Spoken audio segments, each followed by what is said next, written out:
79वां स्वतंत्रता दिवस समारोह अनाज मंडी नूंह में धूमधाम से मनाया गया। आरती राव स्वास्थ्य एवं चिकित्सा शिक्षा मंत्री ने मुख्य अतिथि के रूप में भाग लिया। ध्वजारोहण के उपरांत परेड की सलामी ली। पीटी शो, डंबल के अलावा देशभक्ति से ओत-प्रोत सांस्कृतिक कार्यक्रमों का स्कूली बच्चों ने प्रदर्शन किया। इस अवसर पर स्वतंत्रता सेनानियों, शहीदों के परिजनों को सम्मानित किया। बेहतरीन कार्य करने वाले कर्मचारियों को भी सम्मानित किया गया। प्रदेश की स्वास्थ्य मंत्री आरती राव ने 79वें स्वतंत्रता दिवस के अवसर पर अनाज मंडी नूंह में आयोजित जिला स्तरीय कार्यक्रम में कहा है कि आज का यह दिन न केवल कैलेंडर की तारीख नहीं बल्कि करोड़ों भारतीयों की भावनाओं का दिन है, जो हमें याद दिलाता है कि माँ भारती के अनेकों वीरों ने अपने प्राणों को बलिदान देकर हमें आज़ादी दिलाई। उन्होंने इस अवसर पर सभी को स्वतंत्रता दिवस की शुभकामनाएं दी और विशेष रूप से उन वीर सैनिकों को प्रणाम किया जो विपरीत परिस्थितियों में भी देश की सीमाओं पर तिरंगे की शान को बनाए हुए हैं, जिनकी बदौलत आज हम खुली हवा में सांस ले रहे हैं। उन्होंने कहा कि आज पूरा भारत तिरंगामय है। हर गली, हर घर तिरंगे के रंग में रंगा हुआ है और हर कोने में देशभक्ति की गूंज है। तिरंगा हमारे इतिहास, संघर्ष और सपनों का जीवंत प्रतीक है। हम उन ज्ञात अज्ञात शहीदों को भी श्रद्धांजलि अर्पित करते हैं जिन्होंने आज़ादी से पहले और बाद में भारत की एकता और अखंडता की रक्षा के लिए अपने प्राण न्यौछावर कर दिए। जब जब दुश्मन ने भारत की आत्मा पर चोट पहुंचाने का प्रयास किया, तब तब हमारे देश के जवानों ने दुश्मन को करारा जवाब दिया। उन्होंने कहा कि हाल ही में पूरी दुनिया ने देखा कि 22 अप्रैल 2025 को पहलगांव में आतंकवादियों ने भारत के नागरिकों के हत्या कर हमारी बहनों के सिंदूर को उजाड़ दिया। यह केवल नागरिकों पर हमला नहीं बल्कि भारत की आत्मा पर प्रहार था। प्रधानमंत्री नरेंद्र मोदी ने स्पष्ट कर दिया था कि भारत आतंकवाद के प्रति जीरो टॉलरेंस की नीति पर चलेगा और हम इस हमले के पीछे जो भी हैं उन्हें उनकी कल्पना से भी अधिक कठोर सजा देंगे। मुझे गर्व है कि प्रधानमंत्री के नेतृत्व में 7 मई की रात हमारे बहादुर सुरक्षा बलों ने ऑपरेशन सिंदूर को अंजाम दिया, जिसमें पाकिस्तान की सरजमीं पर जाकर आतंकवाद के 9 ठिकानों को ध्वस्त किया गया। उन्होंने कहा कि पिछले 11 वर्षों में देशवासियों ने जो क्रांतिकारी बदलाव और अभूतपूर्व सफलताएं महसूस की हैं, वो प्रधानमंत्री के दूरदर्शी नेतृत्व का परिणाम है। पीएम किसान सम्मान निधि, उज्ज्वला योजना, आयुष्मान भारत, पीएम आवास योजना, पीएम सूर्य घर योजना और गरीब कल्याण अन्न योजना जैसी अनेकों योजनाएं करोड़ों भारतीयों को सशक्त बनाया गया है। इससे पहले समाज के कमज़ोर वर्गों को सम्मान और आत्मनिर्भर का अवसर मिला।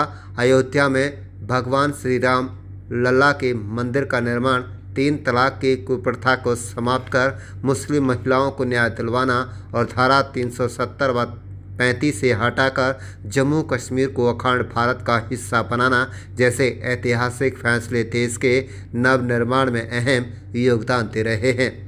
आपको बता दें कि उन्होंने आह्वान किया है कि हम सब मिलकर यह संकल्प लें कि चाहे कैसी भी चुनौती हो, हम देश की गरिमा, उसकी अखंडता और उसकी स्वतंत्रता की रक्षा में अडिग रहेंगे। यही संकल्प, यही कर्म और यही त्याग हमारे अमर शहीदों के प्रति सबसे बड़ी श्रद्धांजलि होगी। आप देख रहे हैं नूंह मेवात से लियाकत अली की रिपोर्ट।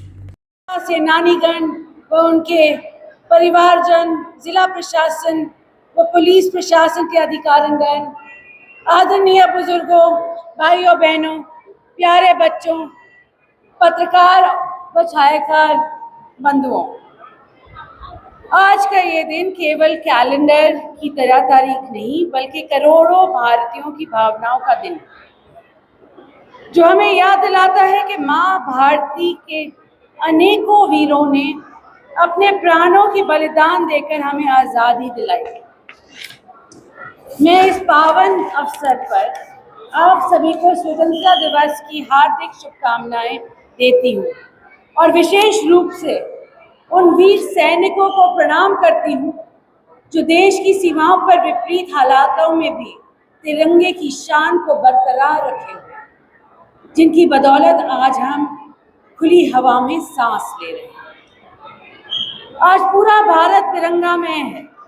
हर गली, हर घर तिरंगे के रंग से रंगा हुआ और हर कोने में देशभक्ति की गूंज है।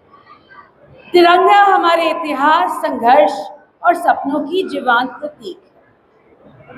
आज हम उन ज्ञात अज्ञात शहीदों को भी श्रद्धांजलि अर्पित करते हैं, जिन्होंने आज़ादी से पहले और बाद में भारत की एकता और अखंडता की रक्षा के लिए अपने प्राण न्यौछावर। जब जब दुश्मन ने भारत की आत्मा पर चोट पहुंचाने की प्रयास किया, तब तक हमारे देश के जवानों ने दुश्मन को करारा जवाब देने का काम किया।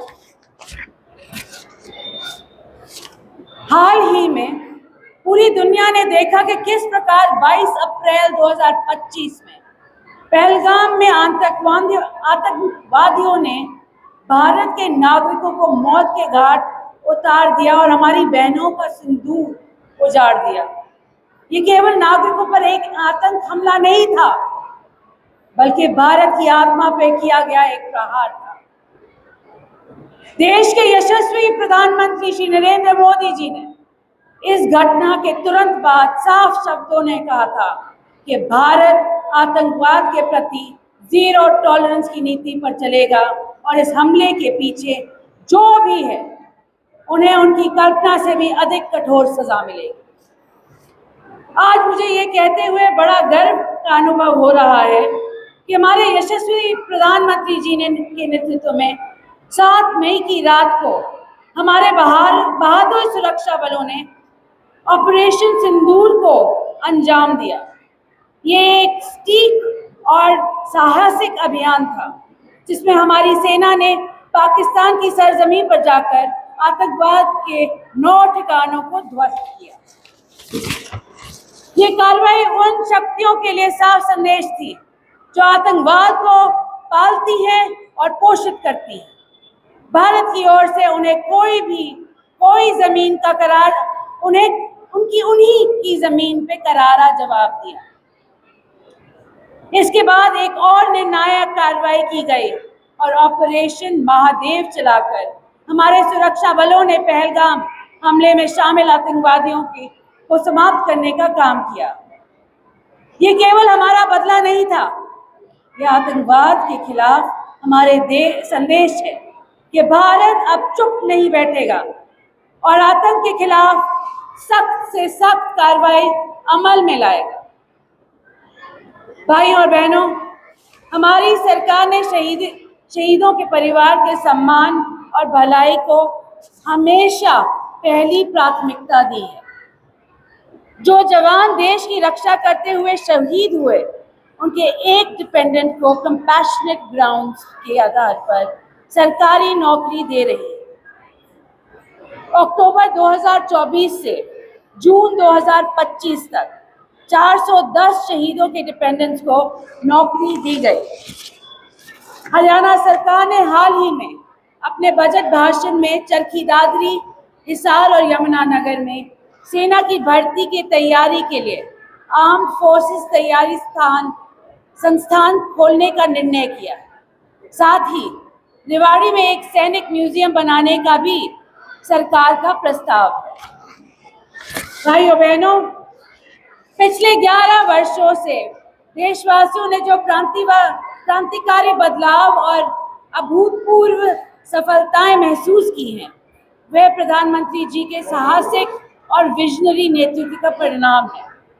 पीएम किसान सम्मान निधि, उज्ज्वला योजना, आयुष्मान भारत, पीएम आवास योजना, पीएम सूर्य घर योजना, पीएम गरीब कल्याण अन्न जैसी योजनाओं के माध्यम से करोड़ों भारतीयों को एम्पावर्ड बनाया गया। इन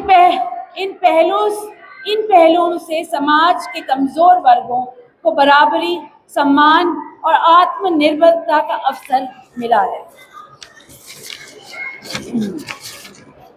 आज भारत केवल सैन्य शक्ति में ही नहीं बल्कि इकोनॉमिक पावर के रूप में भी दुनिया से अपनी पहचान बना रहा है। 11 वर्ष पहले भारत की इकोनॉमी दुनिया में 14वें स्थान पर थी, जो आज चौथे सबसे बड़ी इकोनॉमी बन चुकी है। प्रधानमंत्री जी के निरंतर प्रयासों से तीसरी सबसे बड़ी इकोनॉमी बनने की ओर हम तेजी से अग्रसर हैं। भाइयों बहनों, मुझे ये बताते हुए बहुत खुशी हो रही है कि यशस्वी प्रधानमंत्री जी के नेतृत्व में और माननीय मुख्यमंत्री श्री नायब सिंह सैनी जी के नेतृत्व में हमारी डबल इंजन की सरकार हरियाणा को नई ऊंचाइयों पे ले जा रही है। हम प्रधानमंत्री जी के विकसित भारत के संकल्प को पूरा करने की दिशा में विकसित हरियाणा का रोड मैप लेकर चल रहे हैं और 2047 में जब देश आज़ादी के 100 वर्ष पूरे करेगा, तब विकसित भारत का जो मैप उभर के आएगा, उसमें विकसित हरियाणा की एक अलग पहचान होगी। हमारे प्रधानमंत्री जी ने विकसित भारत के 4 पिलर बताए हैं, जिनमें युवा, अन्नदाता, महिला और गरीब शामिल है। मुख्यमंत्री जी के नेतृत्व में हमारे सरकार ने इन पिलर्स को मजबूत और सशक्त बनाने के लिए अनेक कल्याणकारी योजनाएं चलाई हैं।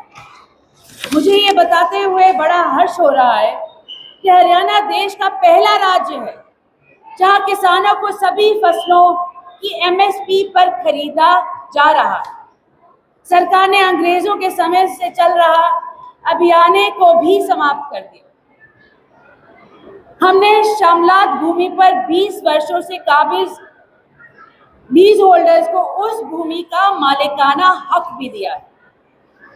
हमने पिछले 10.5 साल में किसानों की फसल खराबे के मुआवजे में रूप में 15 के तहत भी लगभग 7,000 करोड़ रुपए किसानों के खातों में डाले जा चुके हैं। मैं बताना चाहती हूँ कि माननीय प्रधानमंत्री जी श्री नरेंद्र मोदी जी ने महिलाओं को एम्पावर करने के लिए पानीपत से बीमा सखी योजना का शुभ आरंभ किया। इसी तर्ज पर हरियाणा सरकार ने भी लाडो सखी योजना शुरू की। हरियाणा में 5 लाख महिलाओं को लखपति दीदी बनाने का लक्ष्य भी रखा है। अब तक 2,13,000 महिलाओं को लखपति दीदी बना चुकी है। गरीब महिलाओं को अपनी रसोई चलाने के लिए हर महीने केवल 500 रुपए में गैस सिलेंडर दिया जा रहा है। गांव के विकास में महिलाओं की भागीदारी बढ़ाने के लिए पंचायती राज संस्थाओं में 50% प्रतिनिधित्व दिया जा रहा है। हमारी सरकार ने नियमित महिला कर्मचारियों के लिए सालाना 20 कैजुअल लीव से बढ़ाकर 25 कर दी। भाइयों बहनों, मुझे ये बताते हुए गर्व हो रहा है कि हमारी सरकार ने सबका साथ, सबका विकास, सबका विश्वास और सबका प्रयास को अपनाते हुए समाज के सभी वर्गों के लिए कल्याण पर ध्यान दिया है। हमारी सरकार ने अनुसूचित जातियों के आरक्षण में 2 वर्गों में बांटकर अब तक वंचित रह गए लोगों को उनका अधिकार दिया।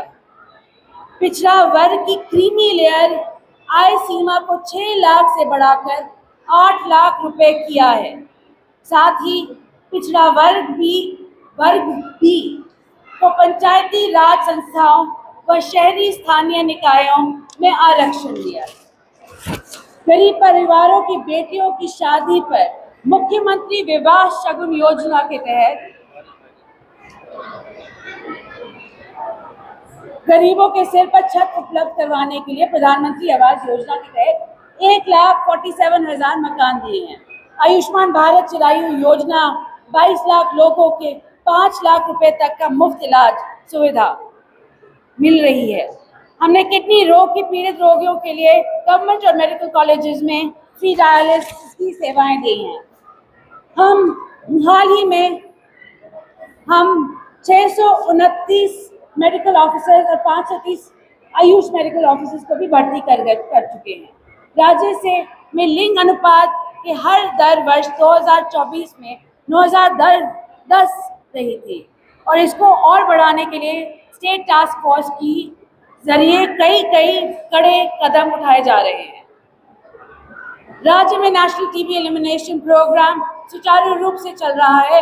अब तक 1855 ग्राम पंचायत टीबी मुक्त हो चुकी है। भाइयों बहनों, आज इस पावन अवसर पर हम सब मिलकर ये संकल्प लें कि चाहे कैसी भी चुनौती हो, हम अपने देश की गरिमा, उसकी अखंडता और उसकी स्वतंत्रता की रक्षा में अडिग रहेंगे। हम केवल वर्तमान की नहीं बल्कि आने वाले कल की भी नींव मजबूत करेंगे ताकि भारत और शक्तिशाली, आत्मनिर्भर और विश्व में सबसे विकसित राष्ट्र बन सके। यही संकल्प, यही कर्म और यही त्याग हमारे अमर शहीदों के प्रति हमारा सबसे बड़ी श्रद्धांजलि होगा।